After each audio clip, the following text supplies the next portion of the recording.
del temps d'estudi que hem tingut a la Sonsa, comencem amb el nostre culte dominical, un dia especial en la setmana, un dia que vol ser diferent, i al qual comencem inspirant-nos amb la música per ajudar-nos a concentrar-nos.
Moltes gràcies.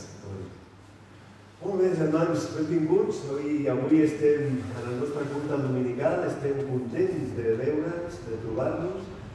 Som conscients que molts germans avui no hi són perquè estan aquí i allà i sabem que tot i així val molt la pena reunir-nos i alimentar la nostra esperança i el nostre cor.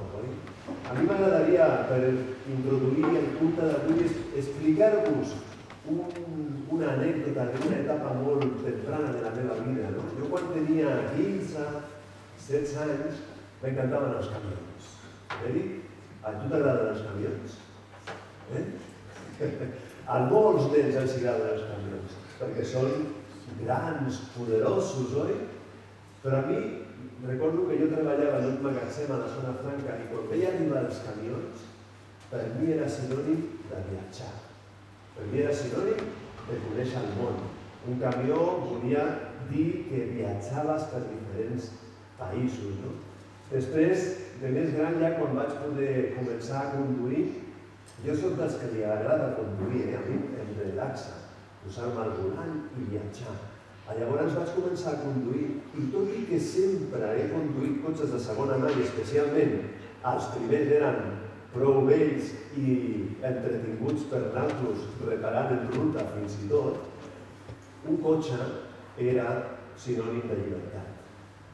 Quan ets jove, si a més tens la possibilitat de desplaçar-te una miqueta segons el teu criteri el que vols fer, és tot un privilegi. L'important del cotxe no era que fos més potent o menys, que fos més bonic o menys. L'important és que capigués la motxilla, que capiguessin els amics, i que te portés allà als quins d'Europa o al lloc on volies anar. A vegades, l'important era també tenir una mica de previsió, perquè en l'època que jo vaig començar a conduir necessitàvem un mapa per viatjar, un mapa de paper, amb una marca ben gran a on havies d'anar, per on havies de passar i no equivocar-te. Però també necessitaves una mica de seny, de càlcul. Més d'una vegada hem dormit a les portes d'una benzinera, esperant a que obri, perquè ens havíem quedat sense benzina. Després, quan em vaig anar a fer gran, ens segueixen produint atracció els vehicles a motor. De fet, fins i tot m'agrada seguir una miqueta les competicions de la Fórmula 1 i de més. I te n'adones, i ho podem observar i estareu d'acord amb mi, que això és una cosa que no s'acaba. Sempre hi ha un cotxe més gran, més potent, més ràpid, amb un disseny més nou, amb una tecnologia més moderna. Sigui com sigui, arriba un punt que si vols tenir el millor cotxe al que podries aspirar o que somiaries en tenir-lo, al final aquests cotxes no són els que necessites per viatjar per les carreteres, per fer batxes, per aparcar-los en la ciutat o per maniobrar en carrers estrets. Acaben sent cotxes que per expressar-se en la seva major versió, en la seva millor versió, no poden fer-ho en una autopista convencional, necessiten un circuit. I es produeix la paradoxa, oi? Que en lloc de tenir un vehicle que et permet viatjar, acabes tenint un circuit que et permet fer servir aquest vehicle. Vull dir, depèn el que alimentem el cotxe acaba reclamant tota l'atenció i per la seva funció. A mi això em feia pensar que a vegades la nostra vida passa una mica això. La nostra vida considerem que té una dimensió molt petita, que podria ser una mica millor per aquí, una mica més gran per allà, que aniríem més còmodes per les nostres carreteres de la vida si tinguéssim més prestacions, però si vivim una vida absolutament centrada en nosaltres mateixos, inflant el nostre ego i fent de nosaltres l'únic objectiu de la vida, acabem fent un Ferrari que només serveix per donar voltes a un circuit i que no t'aporta enlloc. És com anar a 300 per hora en una autopista circular enmig del desert. Acabes perdent el sentit d'on vols anar i el sentit acaba sent alimentar-te a tu mateix. I jo pensava que això d'alguna manera és una tendència que les persones tenim. Les persones tenim tendència a vegades a fer de l'objectiu, a fer que deixi de ser el propòsit i convertir el propòsit que el mitjà sigui el propòsit. De manera que jo crec que quan ens reunim un diumenge com avui i volem seguir fent església i ens exposem, posem l'oïda al cor a les necessitats dels germans, a la seva paraula, és que no volem deixar de perdre de vista que la nostra vida, les nostres prestacions han de funcionar per la vida, que són les carreteres, perquè és el que ens permetrà arribar als llocs a on hem d'arribar. El sentit de la vida és un sentit que no podem perdre, que hem d'agafar-nos a ell en tot moment i hem de, moltes vegades, lluitar contra les pròpies demandes i reclams que el nostre cor, moltes vegades insaciable, ens fa. De manera que jo us dono la benvinguda en aquest dematí, us dono la benvinguda en aquest culte, que vol ser precisament això, orientació i guia per continuar sent persones que fem camí i que fem camí de la mà del nostre Jesús, qui ens va precisament dir que ell era el camí, la veritat i la vida. De manera que avui reforcem aquesta veritat de Jesús en nosaltres i reforcem la nostra voluntat de ser persones que caminen juntes i que caminen en direcció del regne de Déu. Per això jo us demano que fem una pregària i li demanem al Senyor que ens beneixi aquest matí amb tot el que hem preparat i farem en el seu nom. Senyor i Pare nostre, estem molt contents de trobar-nos, de mirar al nostre voltant i trobar cares amigues. També estem contents, Senyor, de trobar cares i germans que ens falten, amics que avui no hi són amb nosaltres. I per això, Senyor, volem pregar perquè Tu els beneixis allà on sigui.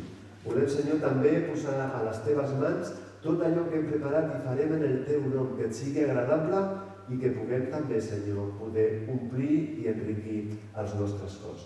Preguem, Senyor, en el nom preciós de Jesús. Amén. Amén. M'agradaria, abans de la lluança, deixar-vos algunes comunicacions que són les que, d'alguna manera, ens donen l'agenda de la setmana. Oi? Aquesta setmana tenim dilluns l'assaig electoral. Estem ja preparant el concert del dia 11, que serà molt important. Però diumenge vinent tenim el Dia de la Família, un dia molt especial, on tindrem el Teatre dels Nens, tindrem un vermut en acabar aquí a la terrassa, i us demanarem també, amb missatgeria, us demanarem que cuineu algun platet o alguna coseta per portar-la i compartir-la amb tots plegats. També volem rectificar el full de notícies perquè el 31 de maig no hi haurà repartiment, sinó que ens anem al 7 de juny, repartiment d'aliments. I també volem compartir amb vosaltres, com venim fent els darrers temps, les darreres setmanes, que estem organitzant un recés pel mes d'octubre. Segurament serà la tercera setmana o als voltants.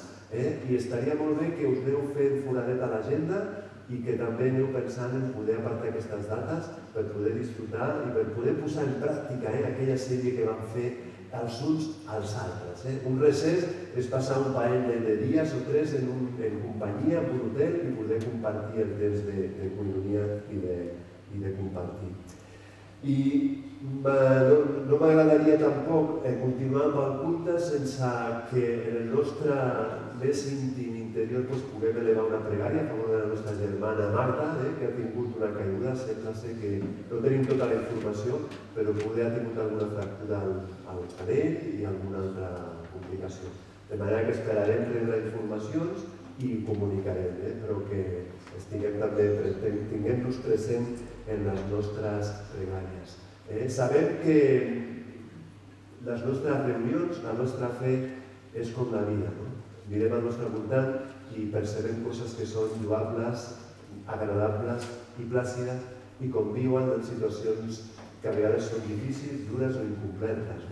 Però tot i així hem d'aspirar a mirar la llum que ens atrau i que ens captiva i que ens permet elevar-nos per sobre de les dificultats amb la nostra lluança i amb la nostra adoració. Per això jo convido al grup de lluança que pugui sortir i que presideixin aquest temps, es dirigeixin aquest temps de participació comunitària. Demano al Déu del nostre Senyor Jesucrist, el Pare gloriós, ens concedeixi el do espiritual de comprendre la seva revelació, perquè conegueu la veritat qui és ell.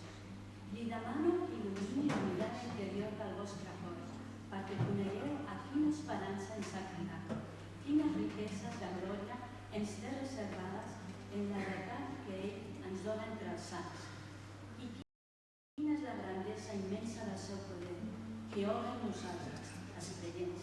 Em refereixo a la força poderosa i eficaç en què va obrar en el Crist, quan el va ressuscitar d'entre els morts i el feu seure a la seva dreta dalt al cel, per damunt de tota potència, autoritat, poder i sobirania, i per damunt de qualsevol altre nom que es pugui invocar, tant en el món present com en el futur. Déu ho ha posat tot sota els seus peus, i a ell, cap de tot, l'ha fet cap de l'Església, que és el seu cos, la plenitud d'aquell qui omple totes les coses. Amén.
quan ens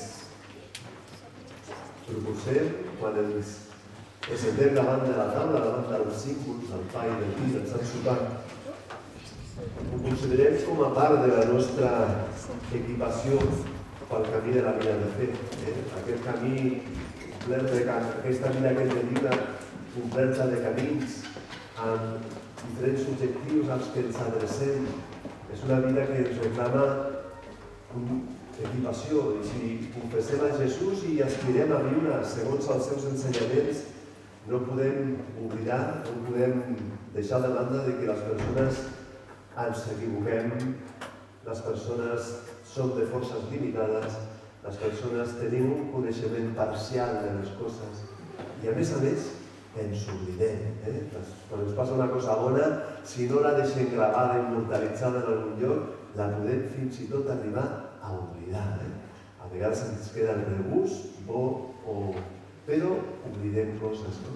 I jo estic plenament convençut que el Senyor ens ha volgut deixar aquest recordatori, que periòdicament, tastant una miqueta de pa i una miqueta de vi, puguem actualitzar el significat de lo que Jesús va fer per les persones. Que no és una altra cosa que és donar-se a si mateix. Donar-se a si mateix i vessar la seva sang, donar-se en sacrifici a favor de tot allò que nosaltres no podem treure'ns de sobre. I en canvi ens permet, acceptant la seva obra, ens permet un camí en una vida que anomenem reconciliada, un camí d'una nova vida, que anomenem també una vida a la que renaixem.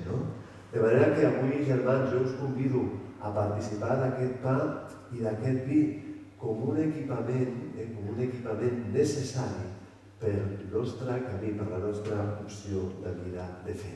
De manera que jo també convidaré a començar a dirigir el cant, a que participem del cant comunitari i que els meus germans, la Roser i també el Juan, que m'ajudin també, que ens ajudem a preparar la taula i a participar d'aquest Sant Sopar.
I com l'apòstol Pau ens recorda a primera de Corintis,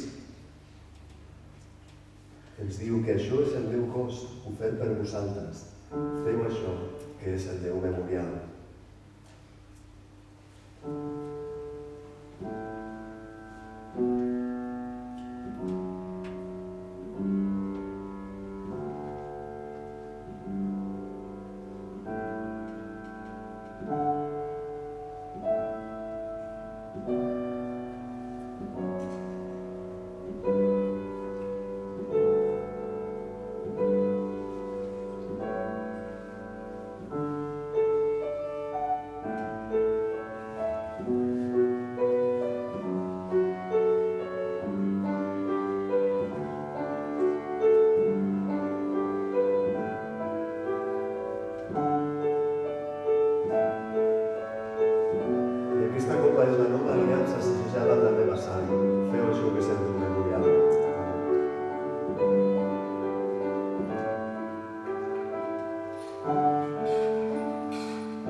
aquesta copa és la nova aliança, assajada amb la meva sang. Feu això que sento de moment. Amén.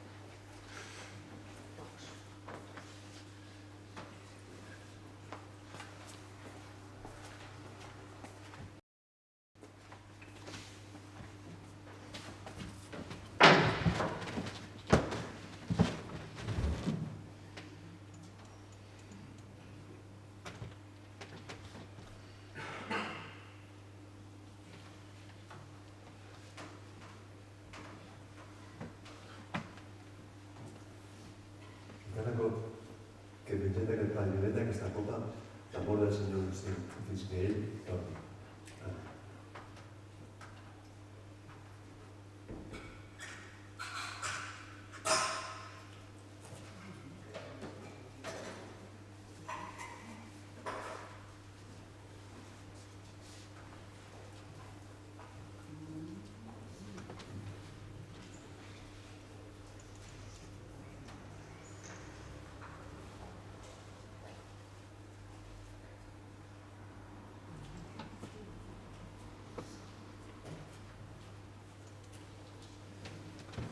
No sé quants haureu fullejat, mirat el full dominical que s'envia per e-mail i per les xarxes, però en el dia d'avui hi ha un petit escrit sobre una de les meravelles del món que trobem, amb aquella manera de mirar al món que ens envolta i trobar motius per veure o per trobar la petjada, el segell de Déu en tantes coses que ens envolten. No? Hi ha un article de l'Antoni Cruz, que és un professor de biologia, i ens parla dels falcons. Els falcons són les aus rapinyaires que poden volar més ràpidament de tota la natura. Si no recordo malament, poden arribar als 320 quilòmetres de velocitat. De manera que ell planteja que amb aquesta velocitat la respiració de qualsevol ésser viu és gairebé impossible. No? Però en canvi hi ha un disseny en els falcons que tenen uns foradets a sobre del bec, on respiren normalment, però que gràcies a un petit con invertit que tenen a dins els permet poder respirar a aquesta velocitat. Això podríem dir que és una de les curiositats de la natura, no? D'aquesta natura que ens sorprèn tantes vegades. No? Però el bo és que la indústria aeronàutica, quan l'home va començar a fer avions i a volar, es va trobar que volar a certa alçada i a certa velocitat també donava problemes per poder refrigerar els motors, etc. Què va fer la indústria de l'aviació? Van copiar la tecnologia del Falcon. Van col·locar dins dels motors una sèrie d'uns conos metàl·lics, de manera que van permetre que l'aire treballés igual que treballa en el nas d'un falcó i solucionar els problemes que a priori tenien. L'Antonio Cruz reflexionava que per ell entendre que aquest detall de les facultats i del disseny com amb el que està fet el falcó sigui un producte de l'evolució que ha hagut tenint de manera aleatòria, la millor de l'espècie, diu que és una qüestió que alguns ho creuen, però que realment és més fàcil pensar en algú que ha dissenyat no només això, sinó tantes i tantes altres meravelles, on veure que hi ha una intel·ligència més gran que nosaltres mateixos que ha fet les coses d'una manera que no arribem a comprendre. Per què us explico això? Perquè avui estem acabant una sèrie que l'hem posat per nom Adora, i que és una sèrie que ha pretès explicar un sol salm, el Salm 104. I en el Salm 104, si recordeu, des que vam començar a veure en les 4 sessions anteriors, no hem vist una altra cosa que un home enamorat de la natura i de la creació. D'un home que construeix un poema en aquest Salm 104 observant el cel, observant l'aigua, observant la vida, observant com la vida atrau a més vida i els ocells aniden a prop dels mars, i com el mar a prop dels rius, i com el mar acull un número de vida innombrable i que no arribem tampoc a conèixer. No? I com la natura i la creació per aquest salmista és una sinfonia de l'obra de Déu. No? I la natura parla del seu Déu. No? D'alguna manera, avui que concluïm aquest salm, trobarem que en aquests darrers versets el salmista ens vol portar cap a un camí de joia. Però primer, si em permeteu, llegirem el text que el trobem al Salm 104, del 31 al 35. I diu així: Glòria al Senyor per sempre. Que s'alegri el Senyor de la seva obra. Ell fa tremolar la terra quan la mira, toca les muntanyes i s'hi aixequen globs de fum. Cantaré al Senyor tota la vida. Cantaré al meu Déu mentre sigui al món. Que li sigui agradable aquest poema. Són per al Senyor aquests cants de goig. Que desapareguin de la terra els injustos i no hi hagi més pecadors.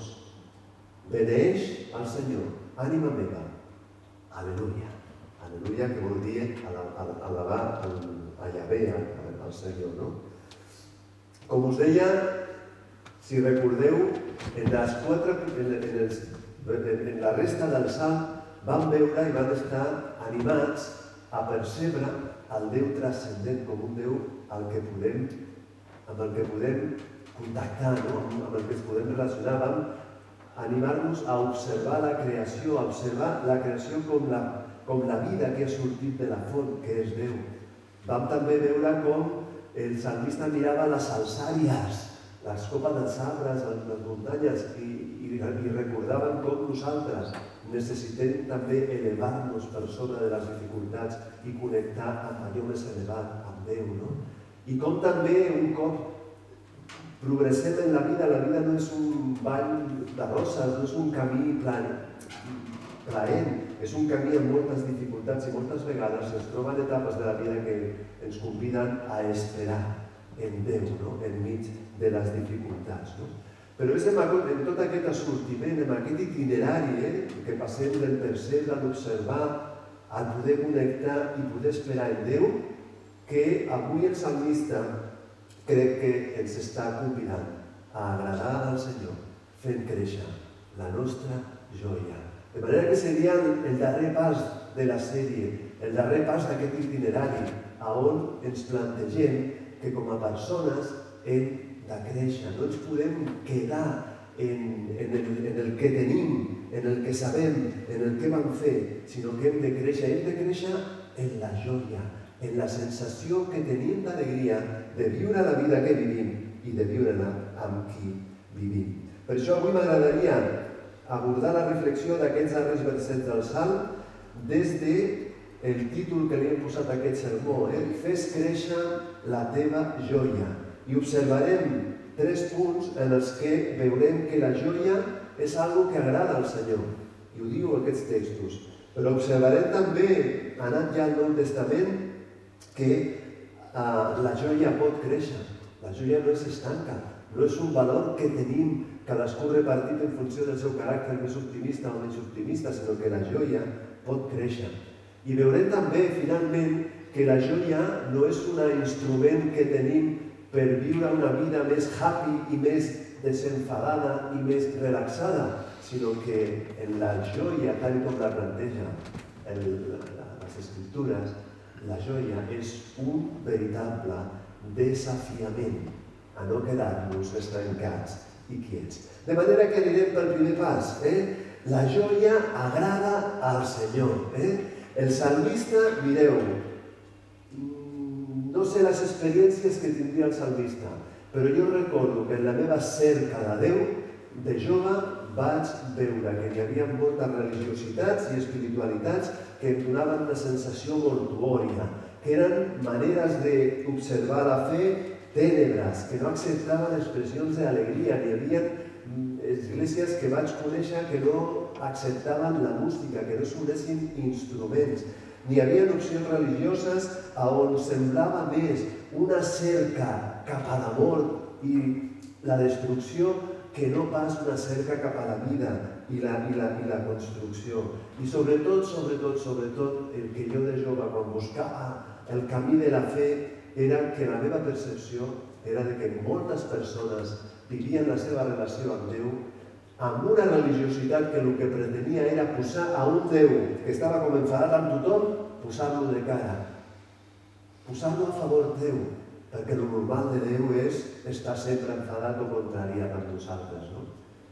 Com hem pogut veure en el Salm, Déu és un motiu, és algú que ens dona motius per somriure, si sabem veure'l, si sabem mirar-ho.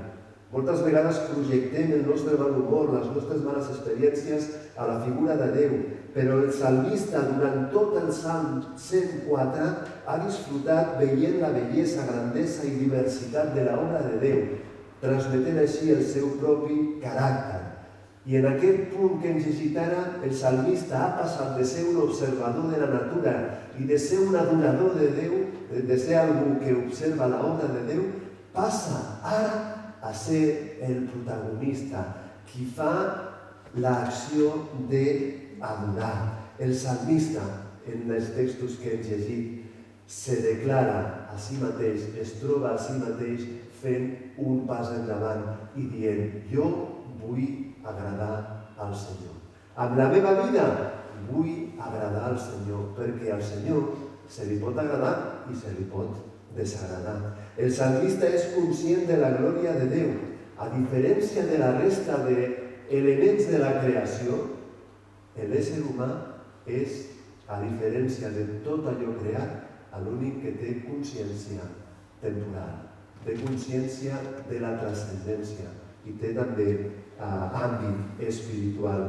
El salmista s'entén observant la creació i la majestat de Déu. I fixeu-vos que el salmista també, quan llegim en el Salm 35, que desapareguin de la terra els injustos i no hi hagi més pecadors, el salmista és conscient de la tensió que existeix en la nostra realitat humana.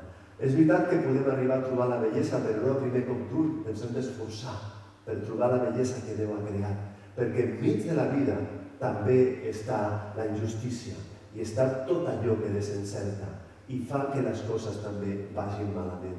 I el salmista, en la seva exaltació i en el seu desig d'agradar al Senyor, amb el seu cant, li sobra tot allò que no funciona bé, la injustícia i el pecat. No és que vagi contra les persones, sinó que li sobra tot allò que emborrona la creació de Déu. Això és com si te'n vas de càmping al Pirineu, estàs disfrutant de la muntanya i de sobte veus que n'hi ha un incendi forestal. O que una tormenta arrasa el vaixell on pretenien marxar de vacances, o qualsevol altra cosa. La vida humana és una vida de contrastos, no podem aïllar les coses bones de les coses dolentes. I és enmig d'aquesta tensió que el salmista diu: jo vull formar part dels que adoren i agraden al Senyor, no dels que fan injustícia o s'assenten els peus en el pecat amb allò que desencerta. El salmista ho fa de la manera que sap. Diu: jo cantaré al Senyor tota la vida, cantaré al meu Déu mentre sigui al món. És un propòsit que té i fa el que sap fer. Aquest home era un artista, era un poeta, componia cançons i les cantava. Jo hauria de pensar en un altre àmbit, perquè segurament si em poso a cantar seria una mica més estrident si cantés sol. En la coral encara si ho faig fluixet passo desapercebut, però si ho faig sol segurament destacaria. Però mireu més també com en el verset 34 diu: són per al Senyor aquests cants de goig. El que fas, mireu, el salmista el salmista agrada al Senyor amb la seva joia, perquè ho fa amb autenticitat. Perquè si sé cantar, canto al Senyor. Si sé tocar la guitarra, toco la guitarra al Senyor.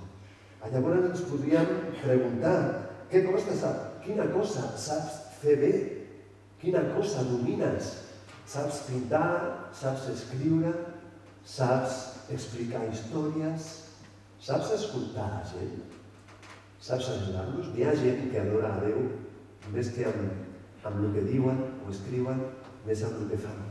Fent feina per altres, ajudant a persones que estan en desavantatge, persones que són les primeres que estan al costat del que pateix.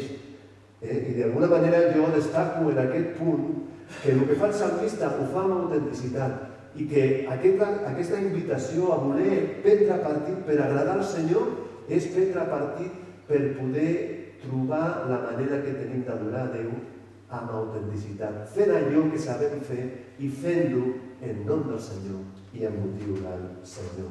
De manera que aquest primer punt ens diu i ens revela que aquest cant de boig que el salmista li pot oferir a Déu li alegra, a Déu li alegra, a Déu li agrada.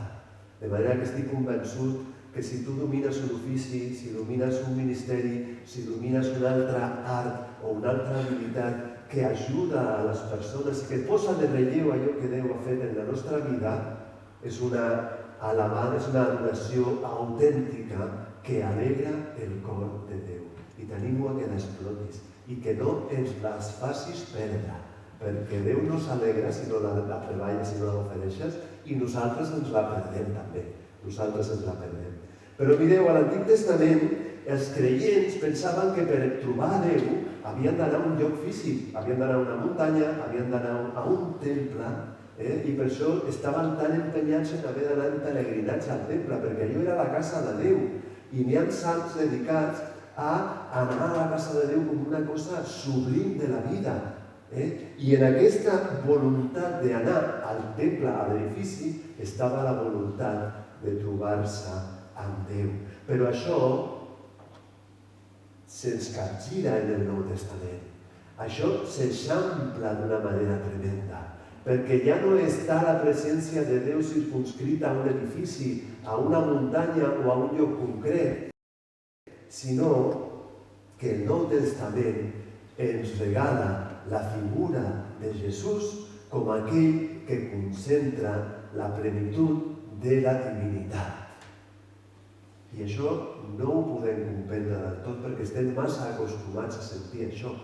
Però en l'època de Jesús, quan Jesús a la dona samaritana li va dir que ja no cal ni anar a Jerusalem, ni anar a la muntanya de Gerizim per adorar a Déu, sinó que busca adoradors que adorin a Déu en esperit i en veritat, estava fent una ruptura dels esquemes que fins ara havien conduït la religiositat de la gent.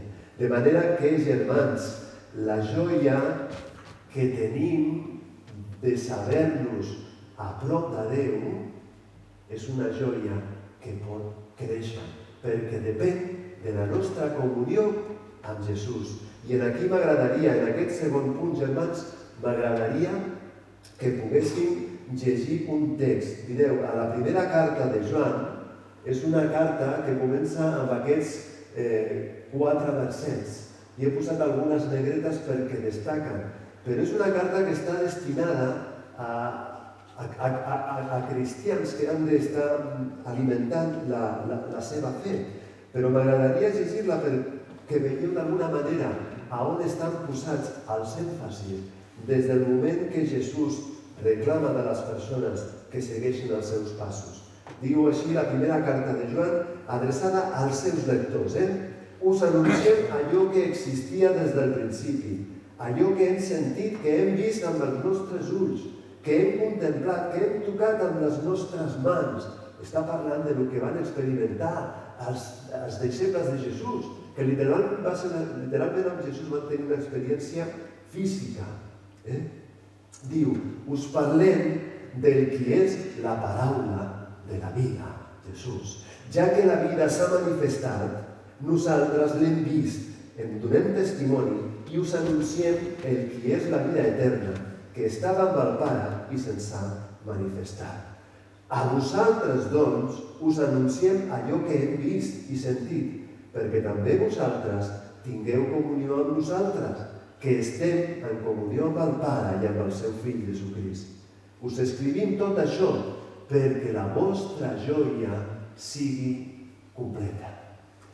Aquesta carta està escrita perquè aquells lectors, i no només els lectors són els que ho van llegir en el segle I, sinó tots aquells que, com nosaltres, llegim aquesta carta, hem de saber que la comunió amb Jesús és allò més important en el nostre camí d'espiritualitat.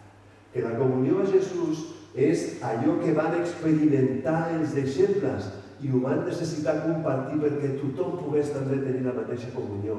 Ja no només amb Jesús, sinó també amb els germans. I és el que venim a fer els diumenges i quan ens trobem entre setmana. Necessitem trobar-nos als germans i necessitem trobar-nos a prop de Jesús per alimentar el nostre cor. Però no per aconseguir que Déu deixi d'estar enfadat, per aconseguir propiciar Déu, sinó perquè la nostra joia sigui completa. Les persones som especialistes, moltes vegades, en posar-nos d'esquena a les coses bones. Podem estar vivint etapes irrepetibles de la vida, com és la criança dels fills, com és el temps de treball, i estar una mica d'esquenes a la situació perquè ens fixem en l'esforç, en la feina, en les dificultats, en el que no tenim, en on arribem, en els problemes que tenim, si ens estaré educant bé, si ens sortirà un delinqüent, si la feina, si resulta que m'enganyaran, si no sé què. Són persones que ens apropem tant a la preocupació que ens oblidem de les coses maques que tenim. I a vegades les persones que són creients i religioses ens passa el mateix. Ens apropem a Déu i anem com cara d'ajo. Anem amb unes reunions mortuòries a vegades. Ens oblidem de somriure, d'estar a prop de l'alegria que destina Jesús, perquè Jesús era algú que anava trencant esquemes. Anava trencant els esquemes que tenien a la gent aprisionada. I d'alguna manera ens oblidem, els cristians, de que necessitem tenir intimitat amb Jesús. Necessitem tenir comunió amb Jesús, perquè precisament aquest estat emocional que hem d'alimentar els creients i que tant necessitem les persones és part de la nostra força. El propi Nehemies, quan estava construint, havia acabat de construir la muralla i estava ja enfrontant-se a les dificultats internes, va exclamar aquest verset meravellós que diu: «El gozo del Senyor mi fortaleza és». O no l'he cantat aquest? L'he cantat moltes vegades segur, no? I avui, per exemple, que els cristians que celebren el calendari litúrgic, avui és diumenge de l'Ascensió, es celebra que fa 40 dies Jesús va ressuscitar i que als 40 dies Jesús allà sobre la muntanya es va despedir dels seus deixebles i que els seus deixebles no van fer una altra cosa que mirar-li i diu el text literalment que estaven plens d'una gran alegria i que adoraven contínuament a Jesús, no? Després de que partís, adoraven contínuament en el temple. Els deixebles, per què estaven plens d'alegria? Perquè havien perdut a Jesús. L'havien matat al mestre, però l'havien recuperat. Havien aconseguit creure, veure i compartir temps i espai en aquests 40 dies amb el Jesús ressuscitat. I el van veure com ascendia als cels i com ells podien veure la seva joia realitzada. Els deixebles no només van tenir un subidon emocional quan van veure al Jesús que pujava al cel, sinó que el moment de joia més gran probablement de la seva pròpia vida també va ser el moment de més desafiament que van tenir. Perquè Jesús, precisament en el moment que s'està acomiadant dels seus deixebles, els dona la gran comissió. Els encomana anar per tot el món explicant la bona notícia, fent deixebles. I a més els assegura que jo estaré amb vosaltres tots els dies fins a la fi del món. Si la joia és un esclat d'alegria i de joia i de sentit per la vida, no ho és menys de desafiament. La joia que podem fer créixer, la joia que trobem en el nostre cor, és l'argument més gran que tenim per esforçar-nos. Perquè, mireu, a vegades els cristians, o crec que tothom que sigui una mica espiritual o religiós, té el risc de perdre's en ambigüitats i en coses una mica subjectives o inconcretes. No? I jo crec que la feina dels pastors de l'Església és ajudar-nos a trobar les coses concretes que podem fer per agradar al Senyor. Les coses concretes que podem fer per portar a terme la missió. Les coses concretes en les que puc implicar els meus dons i habilitats. Les coses concretes que no me les puc guardar a la butxaca i deixar que floreixin, sinó que necessiten créixer treballant. Mireu, Pau va escriure a la carta dels Romans perquè allà hi havia una corrent de cristianisme tradicionalista que els deia: l'amor de Jesús no és suficient, la gràcia de Jesús no és suficient, us heu de circumcidar, no heu de menjar aquest tipus de menjar, heu de fer les festes que diu el calendari jueu, perquè si no, no sereu cristians de veritat. I si tu ets un grec que has caigut de la parra aquí i has conegut a Jesús, ara a més t'has de circumcidar, tot el de la llei. Què fa Pau? I els diu: el Senyor ens ha cridat a llibertat, no devem res a aquestes tradicions. I Pau escriu la carta dels Romans perquè els cristians visquin amb llibertat la seva fe. Però mireu el que diu Romans, a Romans 12:1, ens diu alguna cosa que no podem deixar de recordar, que precisament perquè no perdin la llibertat els diu Pau als Romans que el regne de Déu no consisteix en guardar, en no menjar o en deixar de fer, sinó que consisteix en pau, en justícia i en joia.